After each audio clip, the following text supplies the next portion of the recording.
همه چی یادم مون صد برابر اکسترنال، نصفم زامبیه نصف انسان، نوشتم قصم و هدف اکران. همه چی یادم مون صد برابر اکسترنال، نصفم زامبیه نصف انسان، اکران هدف واسه چه کنم و یه کار گردان.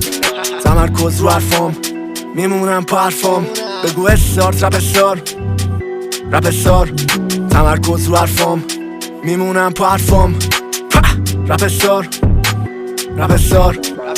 واسه من دنیا لاشی بود و کلک، دشمنی بام داشت پشت هم اتک، زخماشکاری یه ضرب تو سرم، افتادم زیر پاش صورتم لغت با کلی ترک، همینو پرم کردن افرت، صورتت کیسم چپ و راست بدون مکس، چقدر داره لذت بکش بیرون.